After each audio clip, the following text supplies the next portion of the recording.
নমস্কার বন্ধুরা, সকলকে গুড মর্নিং জানিয়ে একটা নতুন জায়গা থেকে আমি আমার ব্লগটা শুরু করলাম। তোমরা তো ধারণা করেই ফেলেছো আমি কোথায় এসেছি।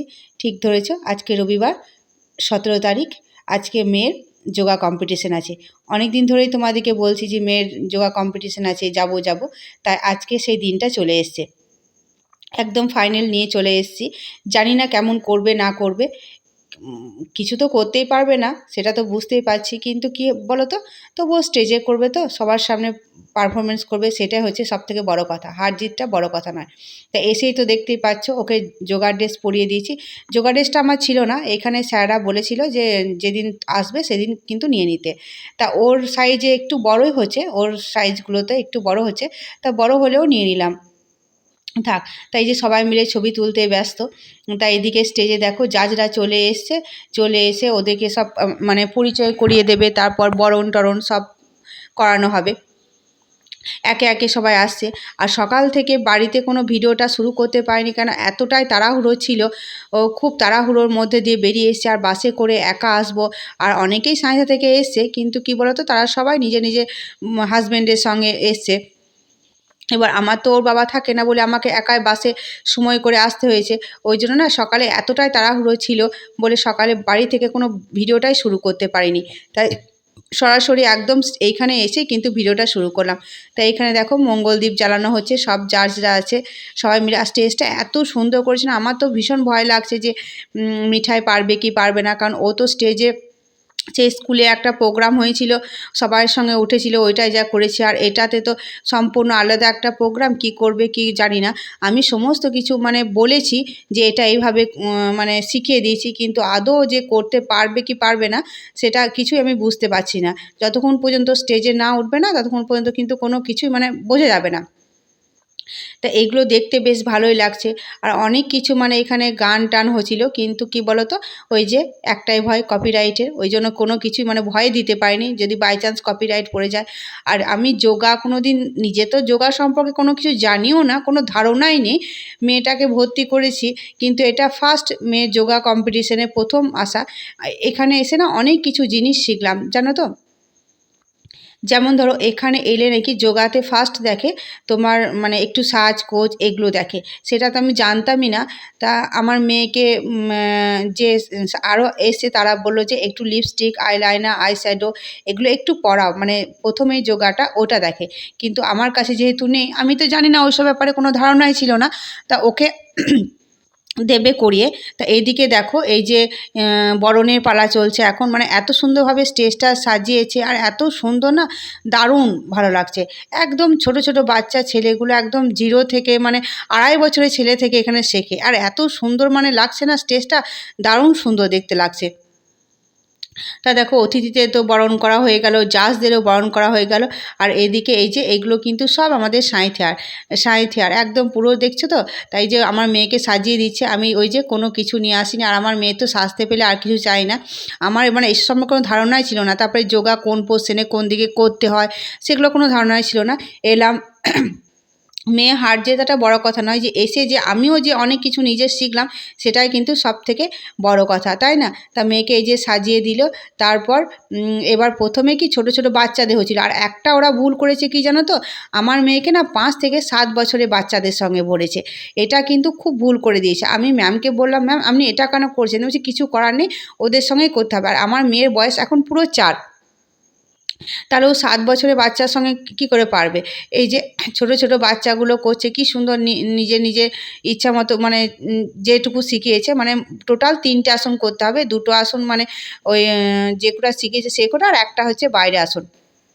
তাই এখানে দেখো, একদম 30, একদম 50 বছরের মহিলারাও কিন্তু এখানে করছে যোগা, দেখতে কিন্তু বেশ ভালো লাগছে, দারুণ সুন্দর লাগছে, বেশ ভালো লাগছে। আর এইদিকে দেখো, এই যে ছোট ছোট বাচ্চা মেয়েগুলো একে একে, যা ভালো লাগছে না দেখতে, কি সুন্দর করছে। আর ভয়ও লাগছে যে যতক্ষণ পর্যন্ত মেয়ে স্টেজে না উঠবে, কি করতে পারছে না পারছে। এই যে স্টেজে উঠেছে, উঠে তো পড়েছে। এবার ওই যে একটাই ভুল হয়েছে 5 থেকে 7 ওকে আমি বলে দিয়েছিলাম যে কারোর দিকে তাকাবি না, তুই নিজে যেটা আমি শিখিয়েছি সেটা করবি। কিন্তু ও মানে প্রথমে তো ঘাবড়ে গিয়েছে আর বুঝতেই পারছে না। ও দেখো যে ওরা যেটা করতে চাইছে সেটাও করতে চাইছে। ওকে যে আমি বলে দিয়েছিলাম যে আমি যেভাবে মানে কারোর দিকে তাকাবি না, সব নিজে নিজে করবে, সেটাও কিন্তু বুঝতে পারেনি প্রথম তো, সেটা সম্পর্কে কোনো মানে ধারণা নেই। এই 1-2 বার স্টেজে নামাতে নামাতে কিন্তু ও পারবে। আর আমি যেগুলো প্র্যাকটিস করেছিলাম সেগুলো কোনোটাই করেনি। ওই দেখতেই পাচ্ছ একদম ওরা যেটা করতে চায় সেটা করতে চাইছে। কিন্তু আমি যেগুলো প্র্যাকটিস করেছি সেগুলো যদি করতো না, তাহলেও কিন্তু কিছুটা হলেও পারতো। কিন্তু এখন এগুলো তো প্র্যাকটিস করা নেই না, এগুলো যেগুলো কঠিন সেগুলো তো আমি শেখাইনি, কারণ ওর বয়সের অনুপাতে আমি একটু আসান আসানই শিখিয়েছিলাম। কিন্তু দেখো ও কিন্তু পারছে না। তা কী করব, আরও তো মানে দেখছি যে বড়রাও তো অনেকে পারছে না, ও তো এটা প্রথম।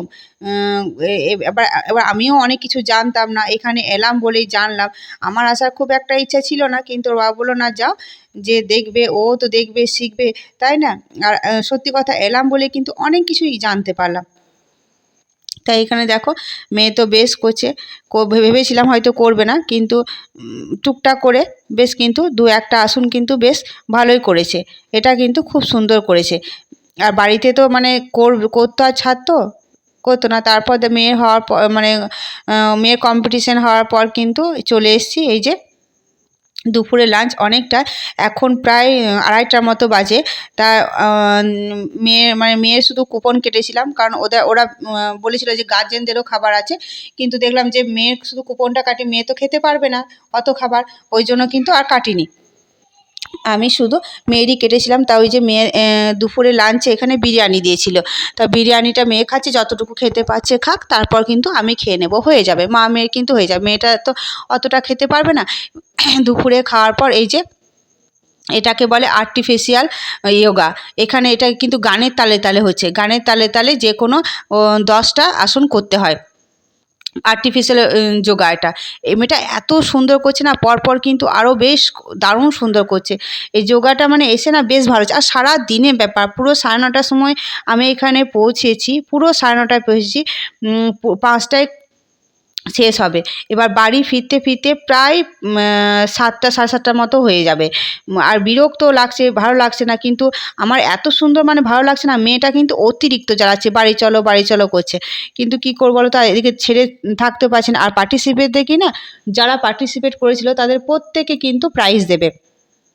ওই জন্য একটুখানি থাকার পর স্যারকে বললাম যে স্যার বাড়ি চলে যাব। স্যার বললো যে না বাড়ি যেও না, সবাইকেই আর কি প্রাইজ দেওয়া হবে, কারণ ওরা বাচ্চা তো, মানে যারাই পার্টিসিপেট করেছে বড় বড় ছোট বড় সবাইকেই কিন্তু প্রাইজ দেওয়া হবে, যাতে যাতে আর কি ওদের মনটা যেন না ভাঙে সেই করে। তাই মেয়েটা এত সুন্দর করছে না, দারুণ সুন্দর করছে, দেখেই কিন্তু মনটা বেশ ভরে গেল।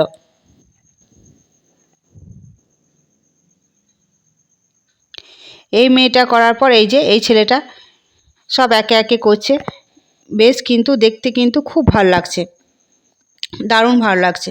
তা এই যোগা তো হতেই থাকবে, তারপর সব কিছু কিন্তু প্রাইজ বিতরণ হতে থাকবে। ওই ছেলেটা করার পর এই মেয়েটা করলো, তারপর কিন্তু অনেকেই হলো, অনেক হওয়ার পর এই যে চ্যাম্পিয়ন অফ দ্য চ্যাম্পিয়ন হলো, মানে আজকেই তো টোটাল হয়ে যাবে। ফার্স্ট সেকেন্ড যারা হয়েছিল তাদের মধ্যে আবার কম্পিটিশন হলো, তারপর এই যে চ্যাম্পিয়ন অফ দ্য চ্যাম্পিয়ন হলো, ছেলেটাই হয়েছে।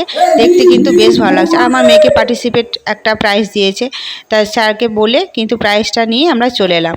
তা যোগাতেই শুরু করলাম, যোগাতেই শেষ করছি। ভালো লাগে একটা লাইক কমেন্ট আর শেয়ার করে দিও। আর আমার চ্যানেলটি যারা নতুন দেখছে তারা প্লিজ সাবস্ক্রাইব করে দিও। দেখা হবে সোমবারে একটা নতুন ব্লগ নিয়ে। সবাই ভালো থেকো, সুস্থ থেকো, সবাইকে টাটা, গুড বাই।